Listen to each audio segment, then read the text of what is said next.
Hi, hello to all. Welcome back to my channel. We have completed up to the alimentary canal. Now let's see about the glands associated with that canal. This is a very simple topic in the whole digestion and absorption chapter. So let's go for it. First of all, we have to be clear with the glands that are associated with our alimentary canal, right? Don't afraid, not many, only three, just three. They are the salivary glands and then the liver and then the pancreas. First, let's see about the salivary glands.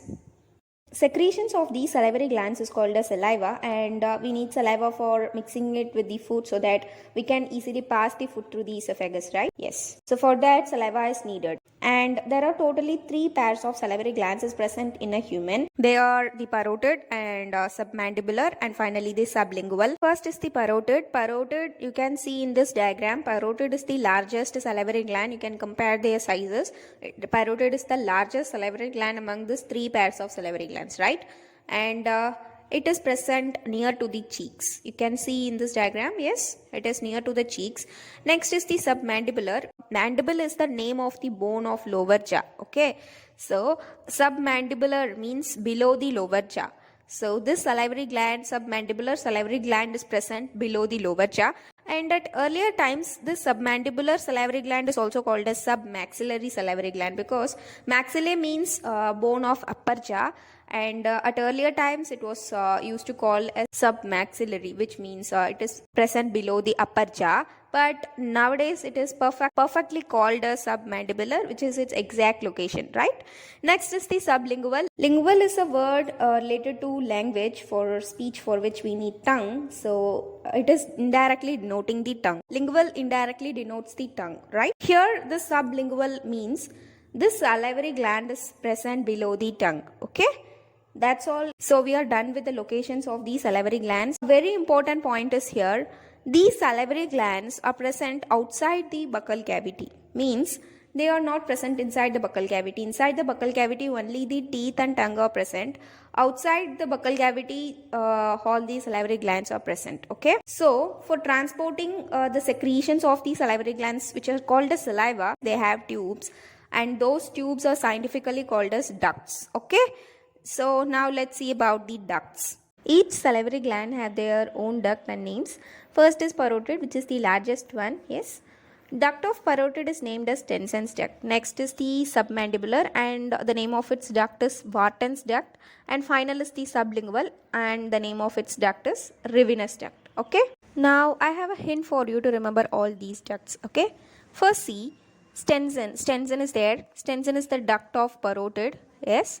And it is now turned to tension. Stenson, tension. Whenever we get tensed, we used to keep our hands in the head near to the cheeks like this. Yes. So in the cheek we have the parotids. So the parotid which is in the cheek have the ducts which is called as Stenson. Tension. Okay. Can you get that? If you can get this, smash the like right now. Next, see the submandibular, whose duct is the Wharton's duct. We used to keep our hands near the chin like this under the lower jaw to ask what happened or think like what is happening. What? Okay. So the submandibular gland, which is in the lower jaw, has the duct called Wharton duct, for which we used to keep our hands in the lower jaw for asking what. Okay. Lower jaw, what? Submandibular gland, Wharton duct. Can you get that? And the remaining thing is the Rivinus duct for the sublingual gland, and remind it as it is, okay? Because it is the remaining thing here. Next gland is the liver. Our liver weight ranges between 1.2 to 1.5 kg, and it is the largest gland in the whole human body. Don't confuse this. Parotid gland is the largest gland among the three pairs of salivary glands, okay? And this liver is the largest gland in the whole human body, okay? Next, its location. Speaking about its location, it is present just below the diaphragm, opposite to the stomach, right? And then our liver is totally made up of two lobes, okay? Hepatic cells means the cells of liver. Hepatic is a word which denotes liver. So hepatic cells means the cells of liver. These hepatic cells are arranged in the form of cords. Cords means strings inside a hepatic lobule. So inside each hepatic lobule, we have hepatic cells which are arranged in the form of strings. Okay. Next point is this hepatic lobules are the structural and functional unit of liver, and each lobule is covered by a thin connective tissue sheath so that it can form the whole liver. That tissue sheath is called as Glissen's capsule, and our liver produces a juice, and that is called as bile. So the bile juice secreted from the liver gets stored in a thin muscular sac which is attached to the liver itself, and that sac is called as gallbladder. Okay. And note one extra point: Kupffer cell. Kupffer cells are the phagocytic cells of liver. You know, phagocytic cells are those cells which kill or engulf the microorganisms which come inside the body. Okay, so these Kupffer cells are present in the liver and helping the liver in killing the microorganisms, thus protecting the liver. Okay, that's all. Now let's study about the duct system of liver, gallbladder, and pancreas. Okay. So first, see, we have totally two lobes in liver. So from each lobe we have one duct. So there are two ducts coming from the liver, and those two ducts is called as hepatic duct. Clear? And these two hepatic ducts combine to form the common hepatic duct. In the other side you can see the gallbladder, and the duct coming from the gallbladder is called as cystic duct.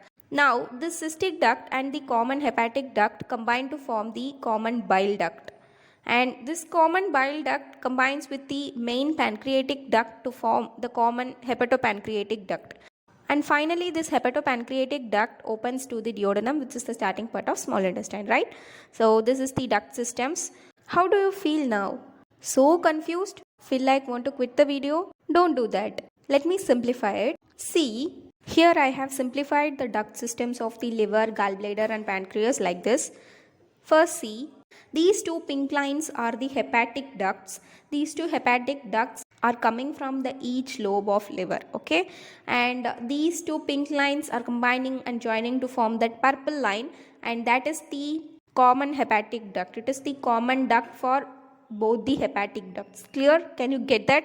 And then here this green line is the cystic duct. It is the duct from the gallbladder, and its name is cystic duct. Note it. It is not present in your NCERT, but it is used to be asked in the exams. Okay, and this cystic duct and this common hepatic duct getting combined to form this blue line, and that is called as the common bile duct. Okay, because it is the common pathway for the bile either from the gallbladder or from the liver. Okay, so it is the common bile duct. Now you can see this yellow line. It is the pancreatic duct from the pancreas. This yellow line, which is the pancreatic duct, and this blue line, which is the common bile duct, both get combined to form a red line, and that red line is the common hepatopancreatic duct, and its name itself having the meaning. It is the common pathway for the liver and pancreas. Okay, so it is the common hepatopancreatic duct. Clear? And that black dot in the end, it is the sphincter of Oddi. Note it. It is very, very important in case of NEET exams. It is used to be asked repeatedly in NEET exams. So it is sphincter of Oddi. If you want to know more about the sphincters, you can refer this video right here. You can pause the video now and try labeling the ducts so that you do not forget them later. Now let's study about the pancreas in detail. It is also called as compound gland or dual gland because it has both the exocrine and endocrine part. Are you aware of that? Exocrine gland are those glands which have ducts to transport their secretions, while endocrine glands does not have any ducts for transporting their secretion. They just secrete them in the blood, and blood will transport it to the target organ. And this pancreas is having both the exocrine and endocrine part. For this reason, it is called as a compound gland or a dual gland. Clear? Now location, it is present between the limbs of the duodenum. See here, these are the two limbs of this C-shaped duodenum, right? So pancreas is present between these two limbs. So that is its location. Now let's see something in detail about the exocrine and endocrine part of pancreas. Before that, clear one thing. Exocrine secretions are always called as enzymes, and endocrine secretions are always called as hormones. Engrave this in your brain cells. It's very, very, very important. It never changes. Okay, so don't confuse this. Now in exocrine part, pancreas produces an alkaline pancreatic juice which contains enzymes, of course, And in the endocrine part, pancreas produces the hormones. For this, pancreas has two types of cells called as alpha and beta cells. Alpha cells produces glucagon and beta cells produces insulin. Also, another one type of cell is present in pancreas, that is called as delta cells, and these cells produces a hormone called somatostatin. This point is not in your NCRT, so note it, just know it. Finally, we have done all the associated glands of alimentary canal. Just 3 only, na? Yes, it is only the salivary glands and then liver and then the pancreas. In next video, I will teach the chemical digestion in the easiest way. If you really like this video, don't hesitate to give a like and also consider subscribing to my channel. Also click that bell button to get real-time notification whenever I upload a new video. And also join our Telegram group by using the link in the description. I am conducting many quizzes, and just take a break from your studies and attend these quizzes to have some change and refreshing your knowledge. Also, I am uploading fast revision notes FRNs for the difficult topics of physics and chemistry, and it contains only the formula, so you can use them just before taking the exams. You can just revise them before taking the test. Okay? Thanks a lot. Consider subscribing.